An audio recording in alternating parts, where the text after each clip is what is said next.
দীর্ঘ অপেক্ষার পর আবার শুরু হতে যাচ্ছে পরিমণি অভিনীত রাশিদ পলাশের সিনেমা প্রীতিলতার শুটিং।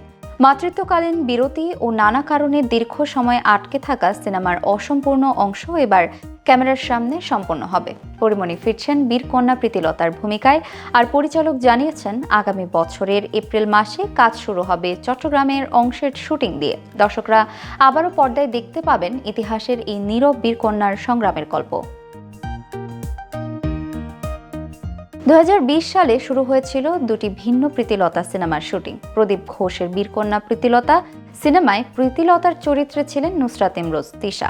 অন্যদিকে রাশিদ পলাশের সিনেমায় একই চরিত্রে অভিনয় করছেন পরিমণি। প্রদীপ ঘোষের সিনেমাটি 2023 সালে মুক্তি পেয়েছে, তবে রাশিদ পলাশের সিনেমার কাজ দীর্ঘ সময় ধরে আটকে থাকার কারণে দর্শকরা এতদিন অপেক্ষা করেছেন। নতুন বছরে পুনরায় সিনেমার শুটিং শুরু হবে অসম্পূর্ণ অংশ শেষ করার জন্য।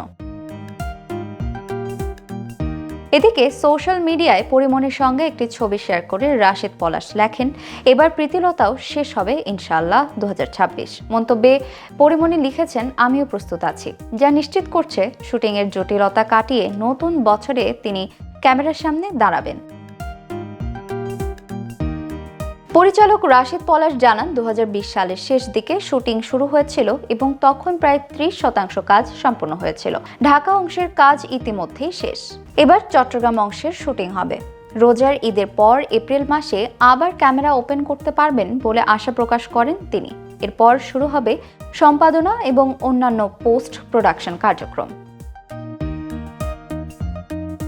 2021 সালে প্রকাশিত ফার্স্ট লুক প্রকাশিত হওয়ার পর থেকে দর্শকদের মধ্যে আগ্রহ তৈরি হয়েছিল। পরিমণি প্রীতিলতার চরিত্রে চমক দিয়েছেন, কিন্তু তার মাতৃত্বকালীন বিরতি ও অন্যান্য কারণে শুটিং সম্পন্ন করা সম্ভব হয়নি। প্রীতিলতা সিনেমা ইতিহাসের বীরকন্যার সংগ্রামের গল্প পুনরায় পর্দায় জীবন্ত করবে। দর্শকরা দেখতে পাবেন কিভাবে নীরব এই বীরকন্যা ব্রিটিশ বিরোধী আন্দোলনে নেতৃত্ব দিয়েছিলেন এবং তার সাহস ও আত্মত্যাগ পরবর্তী প্রজন্মের জন্য উদাহরণ হয়ে থাকবে।